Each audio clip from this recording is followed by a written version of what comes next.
After the divorce. Now a rich woman won't stop chasing me.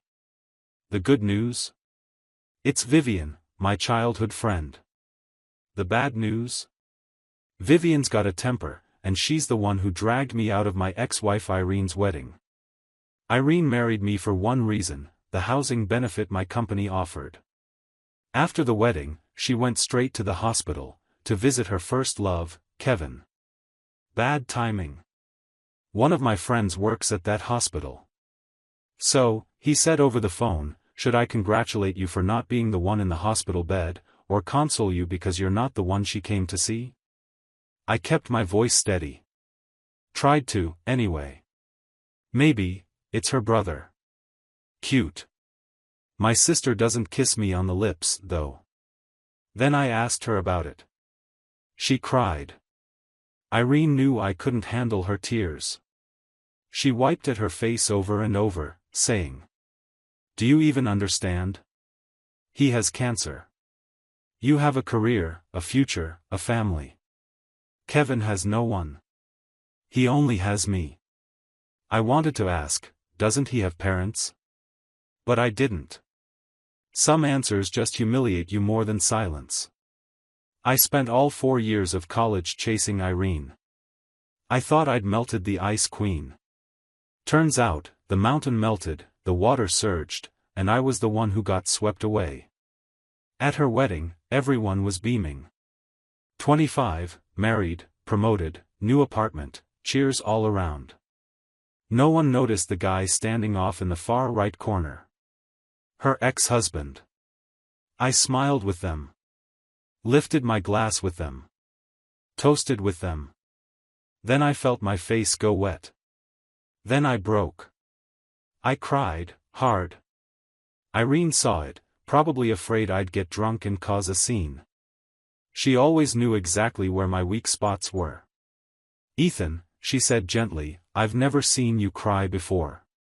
Please don't. It hurts, okay? Let's just stay friends." Through the blur of tears and booze, I said. "But I don't get a second housing benefit." Silence. Then I heard a laugh from behind me, bright, unbothered, and absolutely unapologetic. At the entrance stood a stunning woman I didn't recognize. I turned. "What are you laughing at?" Still dazed, still drunk, I asked. "Have you ever loved someone so hard it felt like you were betting your life on it?" She walked right up to me. Stopped just inches away. Looked me dead in the eye. "No," she said. "I'll admit it, I've never been good with alcohol. Last time I got drunk was at a company party. The next morning, my boss forced me to take a few days off. Since then, whenever there's a drinking event, they shut it down before I even show up. No chance I'm invited. So, yeah, when I woke up in that hotel bed, hair a mess, white shirt crumpled to hell. I knew the feeling. Classic hangover. At least the bed was decent. Way better than the lumpy mattress back in my apartment. Then it hit me. I bolted upright. My jacket slid off the edge of the bed. Hands shaking, I slowly peeled back the blanket, bracing myself. Thank God. No one there. No woman. Then my eyes dropped. What the hell were those red high heels doing by the bed? And just as I gasped. Beep. The door unlocked. She walked in, same girl from the wedding. That slinky red dress made her look like a walking flame, but now she'd swapped heels for flats. Somehow still stunning. She tossed a paper bag of breakfast onto the table like she owned the place. "Oh good, you're not dead. Still lying there? What, you waiting for me to serve you breakfast in bed?" I used to roll my eyes at scenes like this. Now I was in one. Clutching my chest like I'd just seen a ghost, I asked, "Last night?" "Everything that should have happened happened," she said flatly. "Everything that shouldn't have, did too. How much do you want?" I blurted it out. No finesse. Panic had fully set in. Let's be real, Who in their right mind would be into the guy who got wasted at his ex-wife's wedding? Especially not someone this hot, this confident. Don't you want to know what you said? She teased, smirking. Summit Grove Holdings VP. Owns 3 properties in Westbridge City. Gave one to the ex-wife. Still chasing her around trying to win her back. My ears rang. Blood drained from my face. Doesn't smoke, doesn't drink, no bad habits. Enjoys hiking, swimming. Healthy body. I clenched my jaw. Stop. Please. Just, stop. She made a cute zipping lips motion with her fingers. But then she added, with zero hesitation. Bit of an idiot, though. Even the calmest man would lose his patience at that point. And I was never that calm to begin with. My expression turned cold. What the hell does this have to do with you? Did I ask for your help?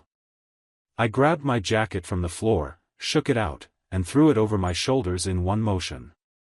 Then I started frantically checking for my phone, my keys, anything that would let me leave.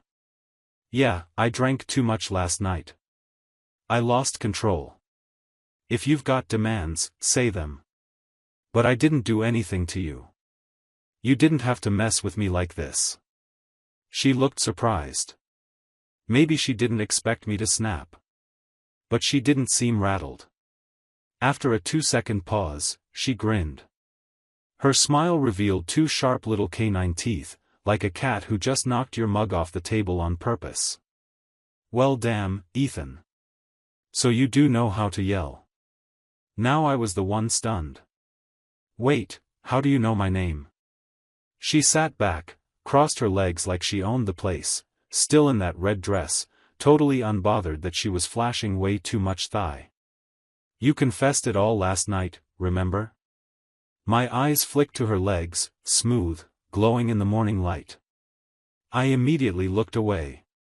I'm not doing this. I spun toward the door. Hey, she called out behind me, you already went to your ex's wedding. What are you so afraid of now, getting more embarrassed?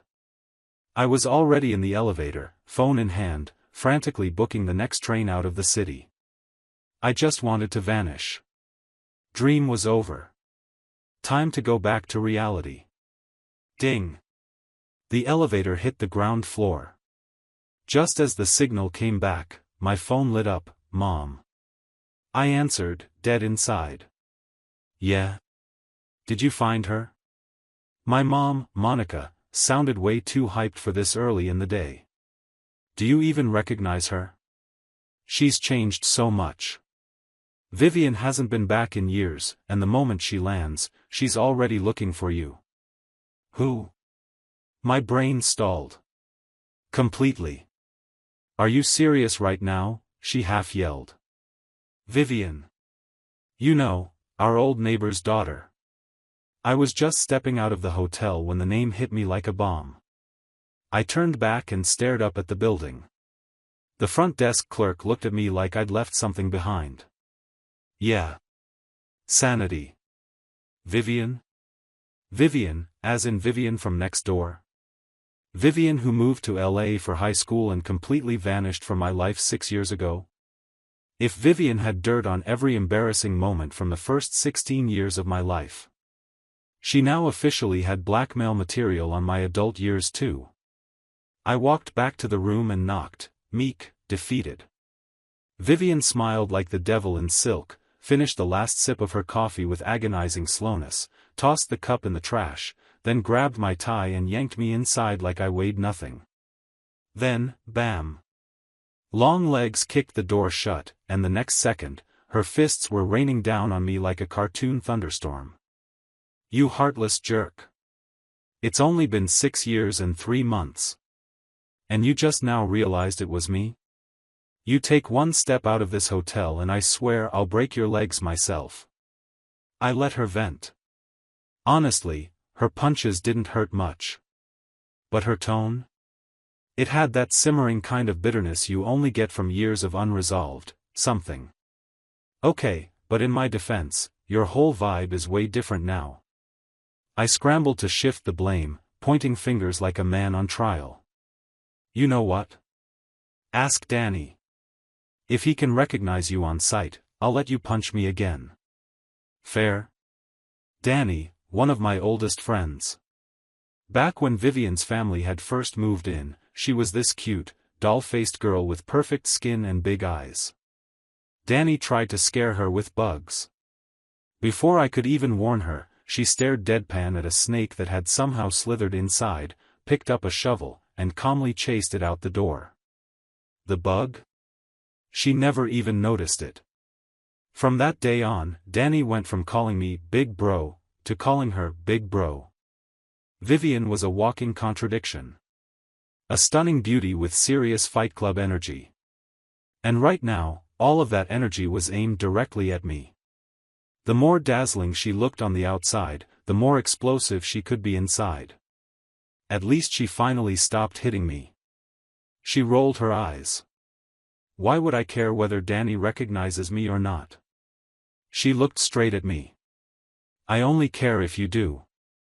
The words hit like a sucker punch. I didn't even have time for my heart to race before she smirked, that wicked little grin spreading across her lips. She pulled out her phone and opened her camera roll. Your performance last night was spectacular, by the way. If I'd let you slip away, who else could I blackmail? And just like that, I sobered up. The memories started creeping back, flashes of my drunken meltdown at Irene's engagement party. The public scene. The pathetic mess I'd made. My face went hot. I could just imagine Irene and her friends laughing right now. Look at that idiot, rich, stupid, and still obsessed. Or maybe she was busy snuggled up with Kevin, whispering sweet nothings and planning a future. Fine. Blackmail me, I said with a half-smile. Pick something you like, I'll take you to the mall, no limits. Either way, you helped me last night. I owe you. Vivian bumped her shoulder into mine. Hey, you've helped me too. I blinked. I did? Her big hazel eyes narrowed. You forgot. Again? Wait, don't hit me. Let me think. I'm thinking, okay? And then I remembered.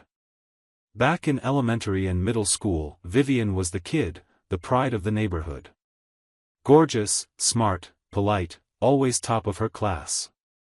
By high school, she got into North Bay Prep, the most competitive magnet school in the entire state. I ended up at Eastview High. Decent grades, nothing special. Danny got placed in the local vocational track. Everyone assumed Vivian would thrive. I mean, she was practically made for the spotlight. A beautiful, talented, all-star girl in a school full of top students. But sophomore year, she got sick. Some heart condition. She needed surgery. Afterwards, she had to take meds, steroids, I think. The kind that mess with your body, make you gain weight no matter what. I still remember Monica, my mom, bringing it up at dinner. Didn't Vivian take a semester off for health stuff? I heard she hasn't been doing too well since she went back. I pushed back without thinking. What? No way. She's still a badass. Danny can't even beat her in a fight. Dad, Jones, rapped me on the head. Idiot. Your mom's telling you to go check on her. She's our old neighbor. Invite her over for dinner. Dinner never happened. Because I landed in the hospital after getting into a fight. Here's what went down. I'd bought a whole bag of snacks. Hopped on my bike and met Danny after school. We didn't tell Vivian we were coming, we thought it'd be a fun surprise. We waited by the school gates. Students started streaming out. But no sign of Vivian. Then I saw a group of boys up ahead, messing around, pushing each other, laughing way too loud. You sit next to Vivian in class, right? Gonna marry her one day? Ugh, hell no. I'm not marrying a pig. Come on, man. Heard her family's rich. You marry her, you'll be set for life. Not worth it. I'd rather date a goat. You go for her. In the middle of it all was Vivian. Head down. Silent. The fire in her eyes, gone. Fingers clutched the hem of her school blazer like it was armor. She'd changed. The slim, swan-like figure I remembered was gone. Her uniform now stretched across her body in ways that made those boys laugh and jeer and humiliate her right there in the open. But she didn't cry. She didn't flinch. She stood there like she still had some dignity left to protect. But no matter how strong she looked, she was still just a 16-year-old girl. It all happened in a flash, like fire bursting out of my chest, rushing through my arms and legs, lighting up every nerve ending in my body. Everything in my vision was stained red, like the sky had cracked open and spilled dusk into my eyes. My voice, somehow, came out calm. "Danny. Hold my stuff." I swung off my bike. Walked straight over. Grabbed the ringleader by the collar and dragged him outside the school gates. And then I punched him, hard. One clean hit to the jaw. Before he could react, I grabbed his arm, twisted, and flipped him over my shoulder. I'd trained in boxing. Not because I loved fighting, I didn't. But my dad did. He dragged me to the gym every summer like it was a bonding ritual. I used to argue. "Come on, Dad. It's the modern world. Who solves anything with fists anymore?" But right then, at that moment, I thought, he really is my father. A couple of his buddies rushed over. "Yo, who even are you?" Didn't matter. Whoever touched me got hit. Until I heard her voice behind me, shaky, on the verge of tears. "Ethan, stop. Please, stop." Vivian was clinging to me. Arms wrapped around me like she was trying to hold me together. I wiped the blood from my cheek. Without a word, I smeared it across the shirt of the kid still pinned beneath me. Then I yanked him up, shoved his head down. "Apologize." His left eye was already swelling shut. His nose wouldn't stop bleeding. His look? A mix of hatred and absolute fear. "You can come after me later. Hire someone if you want. But you better never be alone. Because next time I see you, anywhere, I'll hit you again. Unless you transfer. Or move. Got it?" That was the first real fight I'd ever been in. I don't even know why I snapped like that. I've always been kind of basic, chasing cute girls, carrying their books, doing whatever it took to get noticed. But in that moment, watching them laugh at Vivian. The extra weight, the ruined uniform, the insults. None of it mattered. She didn't deserve it. None of it. That evening, the sunset was unreal, deep orange sky, wind rustling the trees, golden leaves raining down on both sides of the road. Danny was riding beside us, hyped as hell, retelling the entire fight like he was a sports commentator. I was pedaling with Vivian sitting on the back of my bike. "Too heavy?" I joked. She buried her face into my back and mumbled something. "What?" Danny and I asked in unison. She giggled through the last of her tears. "Nothing. Just, thanks, you guys." And after that, Vivian left. She transferred out of that toxic school. Her dad got promoted, and the whole family moved to Los Angeles. Memories are like grains of sand, falling through your fingers before you realize they're gone. But once, we had an entire beach together. "You promised," Vivian said, eyes sparkling. "No backing out now. I haven't even been shopping yet. I need food, fashion, and full attention." She'd changed. Gone was the soft-faced schoolgirl. She was slim again, sure, but that wasn't it. The real shift was in her energy. She'd grown into her own skin. Every glance, every step, carried that easy confidence of someone who knew exactly who she was. I texted my boss. Need 2 more days off. He replied in less than a minute. What now? Going after Irene again? Vivian snatched my phone mid-text and snapped a selfie of us, cheek to cheek, her smile playful and smug. Nope, she typed, fingers flying. It's just that this poor guy's hopelessly in love with me. Clingy.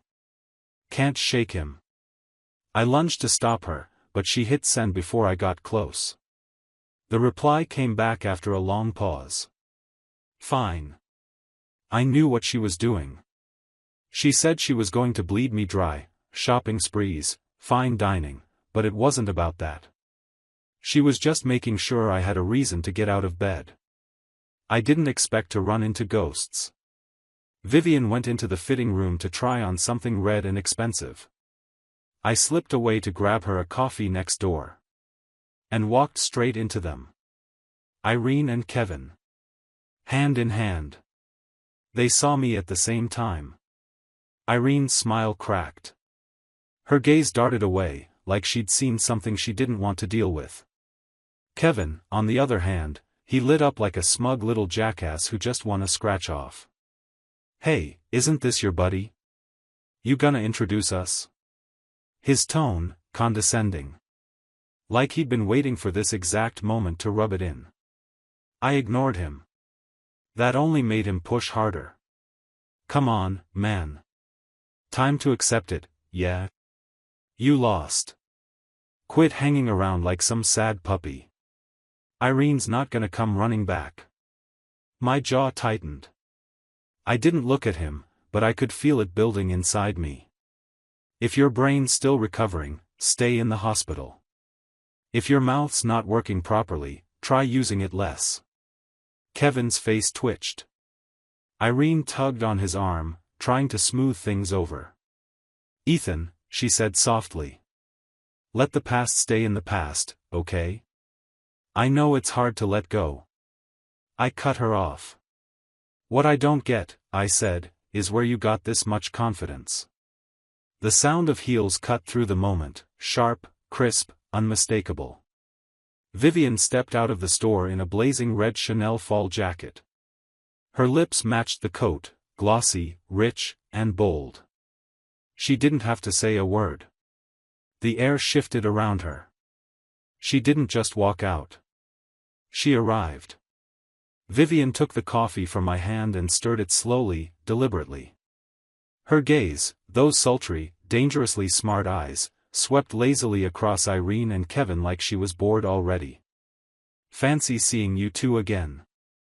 She smiled. Just enough curve in her lips to be polite, just enough sharpness to slice skin. Don't get the wrong idea, she said, eyes still on Irene. You were just a stop along Ethan's journey. A layover, if you will. He's seen some breathtaking places. Taking a stroll through a little mountain village once in a while? That's normal. But people born in big cities, they don't settle down in little mountain towns. Her tone stayed sweet.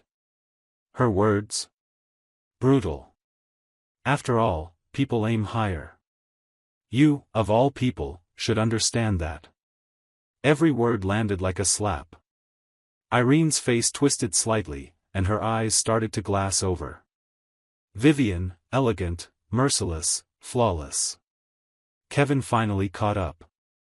Who even are you? He snapped, voice full of bruised ego. What the hell are you talking about? Vivian turned toward him like she'd almost forgotten he existed. Oh, look at me, going on and on about her, and totally forgetting about you. Her gaze dropped on him like a dumpster fire about to happen. I sincerely hope you never lose your job. A man like you hitting the dating market? Would be downright cruel to the female population. God, yes. Perfect. Their faces went from red to pale to greenish gray. Irene gave me a look, something complicated. Maybe regret. Maybe shame. Didn't matter. She'd already cashed in every ounce of the love I once gave her. She was the one who spent it all. Vivian and I turned to leave. "How'd I do?" she asked as soon as we were out of earshot, her voice flipping back to sunshine and sass. "You crushed it." I gave her a thumbs up. "That coat looks incredible on you, by the way. I'll go pay. Want a new bag to go with it?" She laughed and brushed her hair back from her face. "Wow, you're being generous today. Not afraid I'll accidentally fall in love with you?" I let out a long breath. "No, not really. I just realized, some people can't be changed. Can't be melted. Some people are born cold and stay that way. And money doesn't grow on trees. I'd rather spend it on someone who's actually worth it." Vivian stopped mid-sip. Her hand froze with the cup halfway to her lips. That's when it hit me. That last sentence might have landed a little close. She cleared her throat, suddenly speaking faster. "I mean, I'm good on bags. I was actually thinking, I haven't seen Monica in forever." Her eyes fluttered. Blink. Blink. Blink. Been meaning to visit her. "Really?" I replied automatically. "Sure. Wanna head home together?" Wait. Why did that come out sounding so weird? The silence stretched, just long enough to feel awkward. Something had definitely shifted. And for once, it wasn't the weather. Vivian and I started doing all the things I used to beg Irene to do with me. Back then, I dropped hint after hint, soft asks, playful suggestions. But if someone doesn't love you, they won't want to understand you. With Vivian, it was effortless. We hit the arcade. She dragged me into a two-player dance battle and nearly dislocated something from laughing too hard. Then I took her to the claw machine and actually won her a plush. We booked a private theater room and watched a horror movie. She was scared half to death, and I paid for it in bruises. Popcorn flew. So did her fists. We went out to the edge of the city to fly kites in an open field. Ran until we were winded, then collapsed side by side in a hammock under the trees, passing a bottle of soda between us. At the park, she played ring toss like a 5-year-old. I wandered over to the archery booth. 2 grown adults tearing it up in the kids section like we were 10 years old again. When our play tokens finally ran out, we met back up, both holding something behind our backs. At the same time, we said it. "For you." She'd won mine. I'd won hers. Our childhood favorite plush toys. She remembered. I remembered. It was nothing. It was everything. That night, we stumbled back to the hotel, exhausted. Vivian looked drained, like she hadn't burned through that much energy in years. I ordered dinner for her while I sat on the bed, checking train tickets for the trip back. That's when my phone rang. Irene. Her voice came through soft, syrupy, with a quiver that clung to every syllable. "Ethan. I just left a class reunion. I'm walking home alone and I think someone's following me. I'm scared. Can you come stay with me for a bit?" The phone was on speaker. It was awkward. Tense. I glanced toward Vivian. Her face had gone pale, visibly so. But when our eyes met, she still forced a smile, weak and crooked. "If you want to go, go," she said lightly. "Why are you looking at me? What's wrong?" I asked her. "You don't look well." She straightened up, pride in every bone, stubborn to the core. "I'm fine." But her hand was pressed over her chest. Right over her heart. In that second, time stopped. Everything went still, except for the sound of Irene crying on the other end of the line. "I know I shouldn't be bothering you again." I reached for my jacket.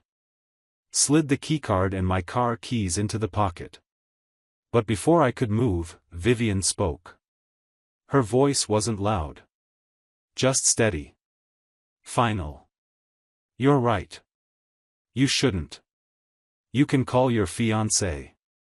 Or find the nearest gas station. Or a 24-hour store. Or, I don't know, maybe the police? Silence on the other end. Irene had no comeback for that. Because the truth finally landed, clean and cold. She was no longer the center of my orbit. And Vivian? Vivian wasn't just the moon. She was the gravity. She probably never imagined I'd say no to her. After all, even showing up at her wedding, something that should have been humiliating, I still came when she softened her tone. Ethan, why? Irene's voice cracked. Where are you? You've never talked to me like this before. I turned to Vivian and reached for her hand. Want me to carry you to the hospital? Can you walk? Did you bring your meds? Then I glanced back at the phone, held it close for a final answer. You're right. I didn't used to. But now I do. And I will. Goodbye, Irene. I carried Vivian to the car and drove her straight to the nearest hospital. The doctor gave me the kind of look reserved for dumb kids who should have known better. Chronic heart condition and you wait this long to come in for a checkup? Young couples these days, I swear, treating your bodies like you're invincible. And you, what kind of boyfriend are you? I lowered my head and took the scolding like a guilty school kid. Vivian, of course, was smirking behind the doctor's back. I turned and gave her a warning glare. She made a face at me, sticking out her tongue like we were back in grade school. Unbelievable. Let's just do a full body check. Better to be safe, the doctor sighed. No need, Vivian cut in, frowning. I know my body. I just need to take my meds and sleep it off. Now it was my turn to lecture her. You a doctor now, or is he? She pouted, and I softened my voice. Come on. I'll be with you the whole time. Just a quick check, okay? Then we'll go home, and you can yell at me all you want. Quick, she scoffed. A full workup takes hours. Then I'll sit here with you all night. I didn't even think before I said it. She looked at me, eyes flickering for just a second, before getting up and following the nurse inside. While she was being examined, I sank onto a bench in the waiting area and stared at nothing. Thoughts drifted. Backwards. Way back. I'd seen one of her episodes before. Long ago. But we were just kids then, 8, maybe 9. I didn't even know what a heart condition was. Back in elementary school, Vivian was a wild thing. Agile, scrappy, fearless. A born performer. In front of adults, she had perfect posture and a perfect ponytail, model student. But turn your back, and she'd have some troublemaking boy pinned in a back alley. That one day sticks with me, sunset glowing orange, and one hell of a scream ringing through the air. Danny and a few guys were messing with a girl, making jokes about her chest. Vivian snapped. She was on top of one of them in seconds, fists flying with real weight behind them. Next time you try pulling a girl's bra strap, or run your mouth, remember this. Dusting off her jeans, she stood up like nothing happened, cool, cocky, deadly calm. Every boy shook his head like a bobblehead in sync. I was secretly glad I was always respectful and kept my hands to myself. Then she barked. What? Cat got your tongues? No one's apologizing? Sorry. Sorry. To her, not me.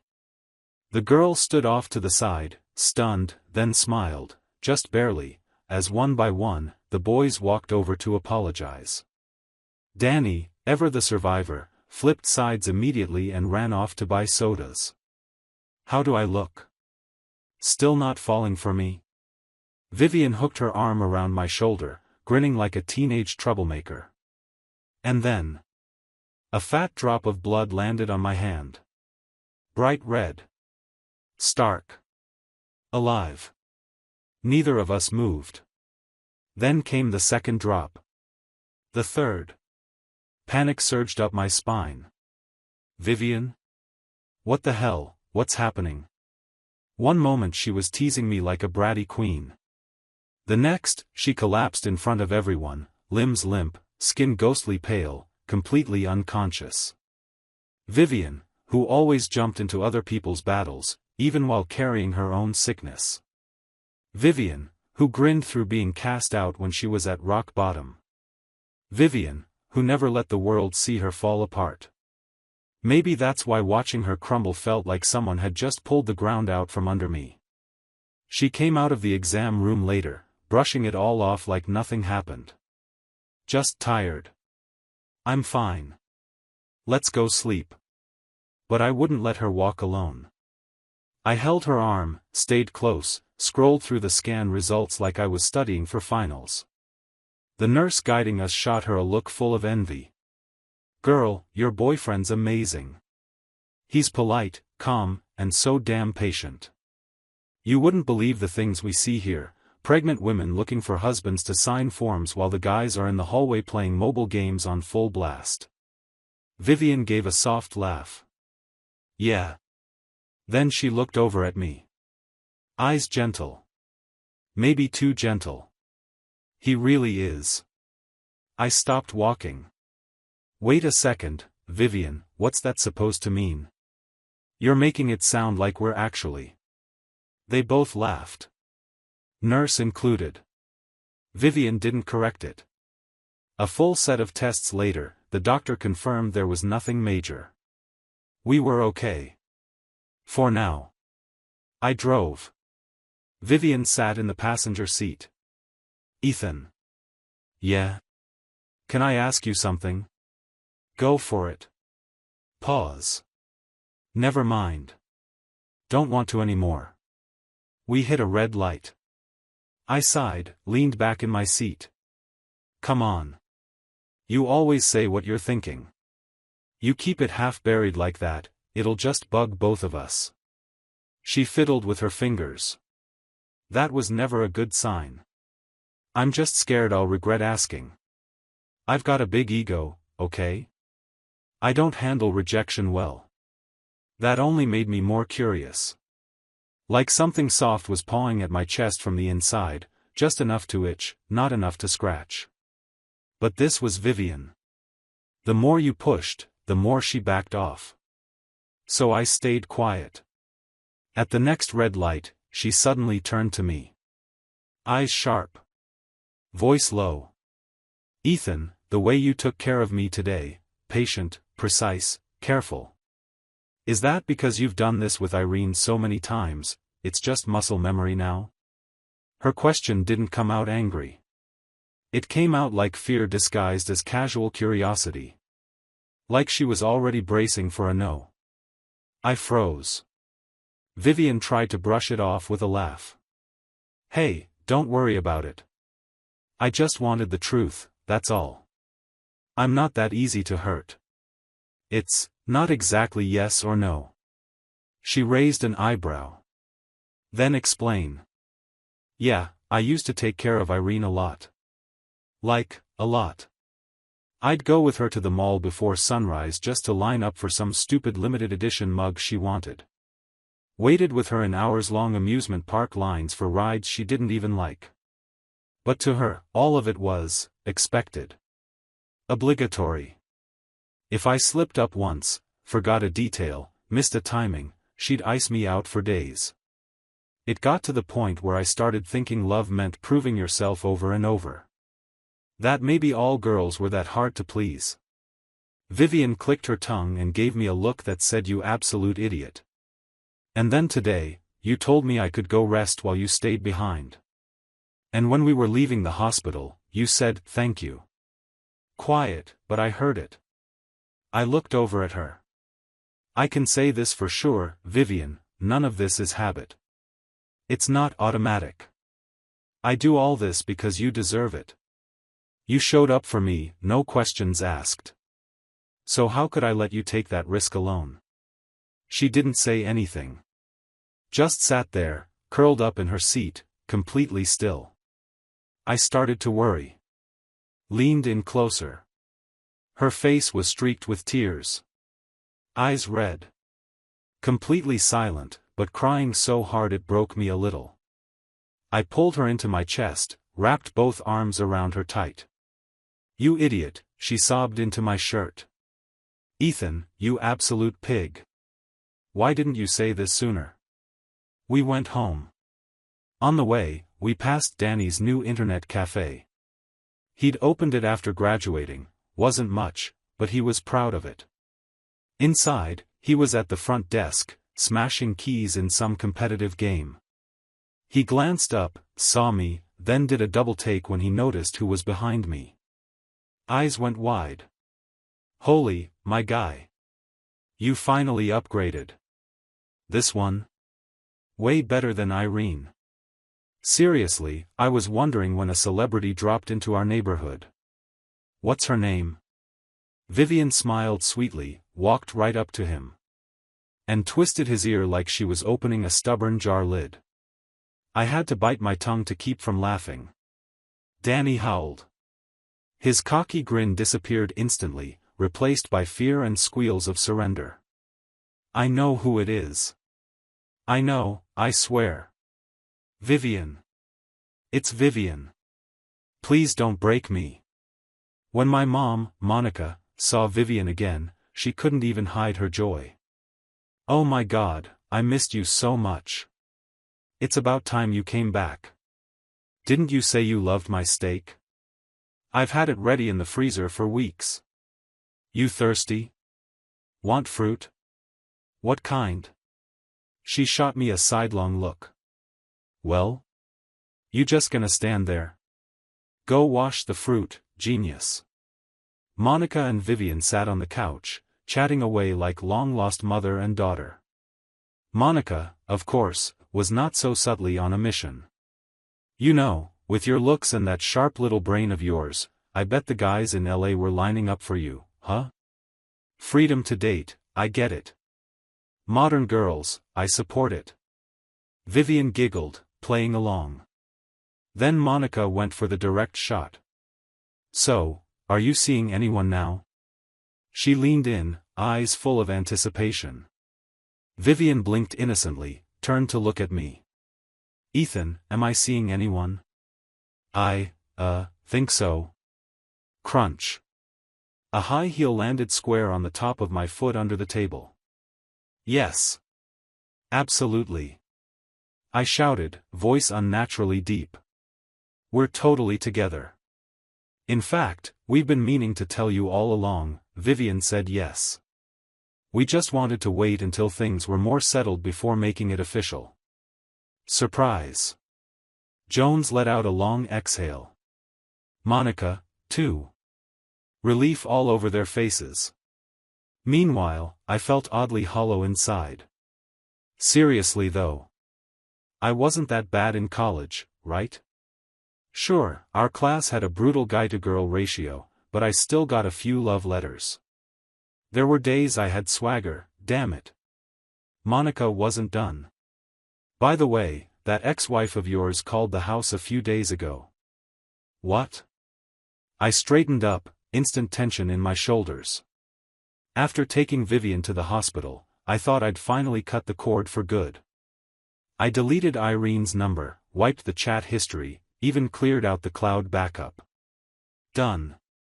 "We didn't really catch all the details," Monica said, expression tightening. "Something about the house, I think." She looked at me seriously. "But listen, now that you're with Vivian, we've watched her grow up. You need to treat her right. Any of those messy, unfinished things from the past? Time to shut the door." Vivian jumped in. "He already deleted her. I saw it myself. She's the one who keeps clinging. Come on, Ethan," she added, tugging at my sleeve. "Let's go figure out what this is about. No loose ends." Back in my room, I sat down and tried to make sense of it. Irene had used my employee housing benefit to buy her place. Took the best of what I could give, and I didn't even complain, too blinded by love back then. But she was married now. And that last phone call? I'd made myself pretty damn clear. Honestly, I didn't want to hear her voice again. Not the tears, not the guilt trips. There was a time I bent over backward for her. Apologized when I wasn't wrong. Gave in because she cried. That time was over. Now? All I felt was the clean, quiet certainty that I was done. No matter how delicate a woman may seem, I like to believe most wouldn't weaponize their tears over and over just to keep someone in check. But some things need to end. Cleanly. I borrowed Vivian's phone and hit redial. Irene. You need something? The moment she heard my voice, she lit up. You're finally talking to me again. I knew you couldn't ignore me forever. Cut the noise. Say what you need to say, I replied. And be quick about it. I'm calling from my girlfriend's phone. There was a 10-second silence on the other end. Then the crying started. A quiet, trembly sob creeping into her voice. Girlfriend? Who? That woman from the wedding? You're already with her? You didn't even try to fix things with me? So what does that make me, Ethan? A stain, Vivian said flatly, not even trying to hide her disgust. You left your mess on a good man and expected him to wear it like a badge. And now you want to act like you're the victim? Irene's voice shrank. The bravado drained. I think she finally understood. In my heart, I crossed out her name for good. The love, the hate, the desperation, it was done. Ethan, she said quietly, just one last favor. She hesitated. Then. Your company's housing benefit only covered the down payment. The mortgage payments, those are still coming. And they're, a lot. Kevin's mom is sick. His dad lost his job. If we could reapply for a loan under your name, or even just co-sign, the interest rate would be so much lower. Could you help us? I almost laughed. Irene, do I look like a charity organization to you? She started sobbing hard, breath catching between words. When did you become so cold? I'm not asking you to give me money, can't you at least think about the time we spent together? Vivian slid me a sticky note without a word. Start recording. Ask her, if you give her the money, what does she give you? Her eyes were sparkling with mischief, like a little fox that knew exactly where to bite. I didn't fully get it, but I hit the record button anyway. Okay, I said slowly. If I gave you the money, what would you give me in return? Irene sniffled, then paused.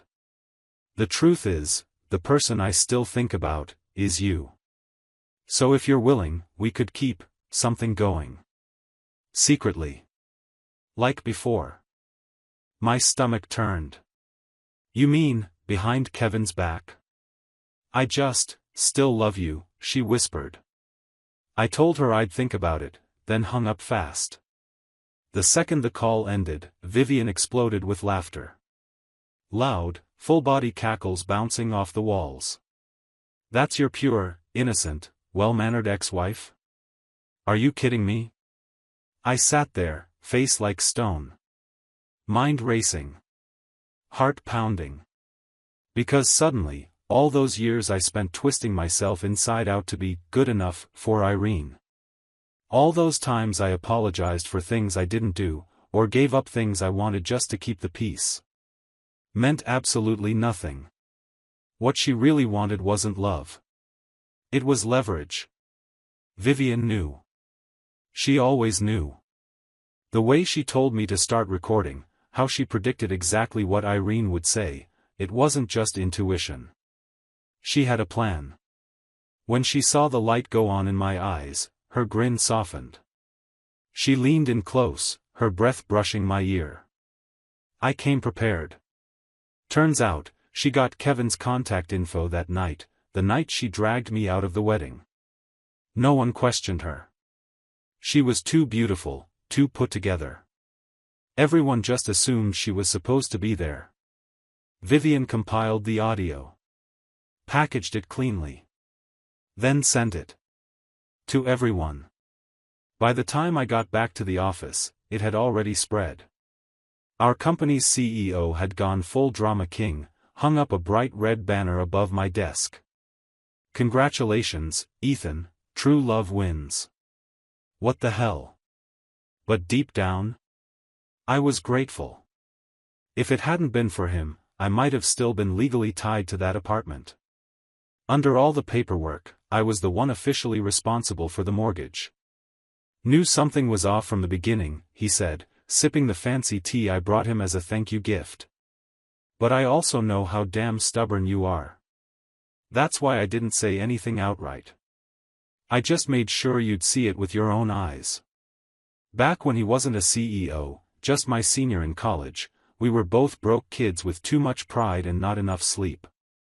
I stayed up all night writing proposals. He handled the networking and the client dinners. Somehow, we made it work.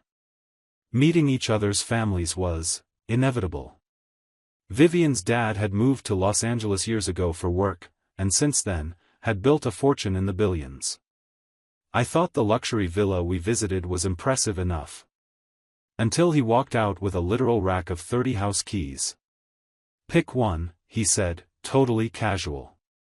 "You two can stay in whichever you like.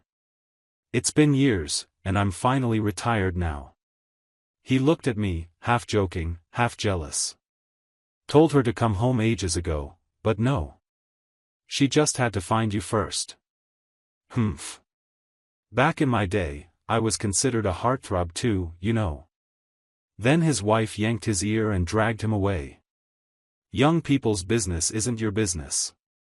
Don't be nosy." That move? Way too familiar. So that's where she got the ear-pulling gene from. I felt a chill crawl down my spine. "Vivian," I said slowly, "can we please agree to talk things out like civilized people?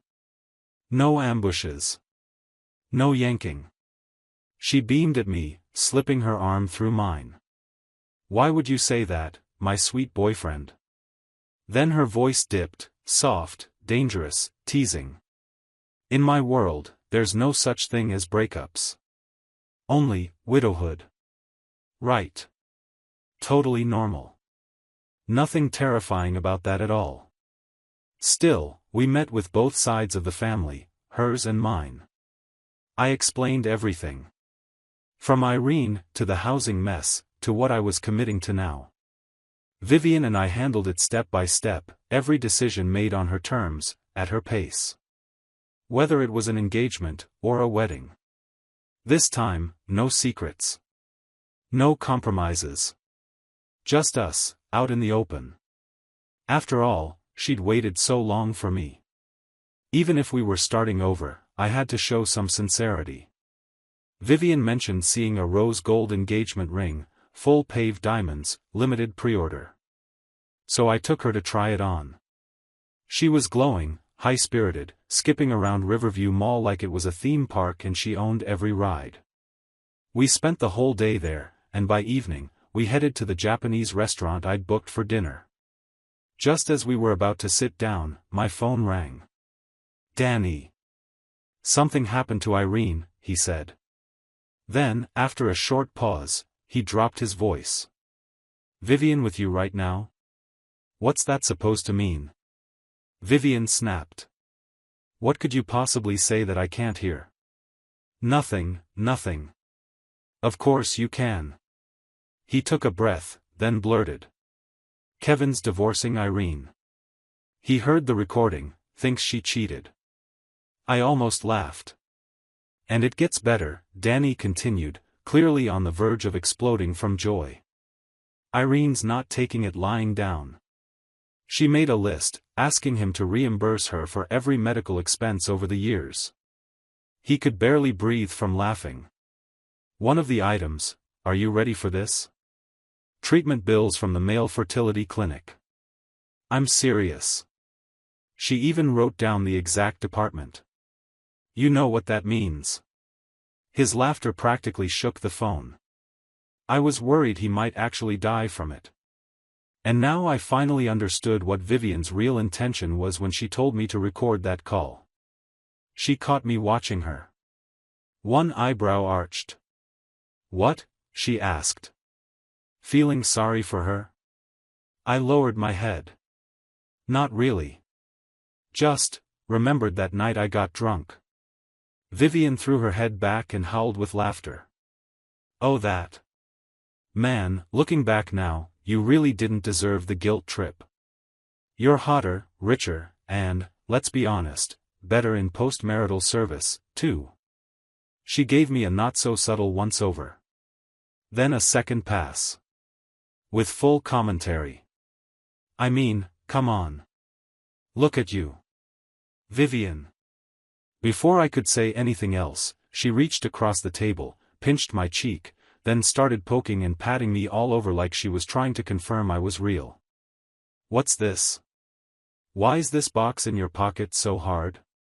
The poor waiter had just come out from behind the cherry blossom screen.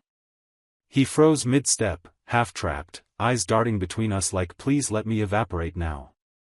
I was red from the neck up. And pissed. So I pulled it out and snapped.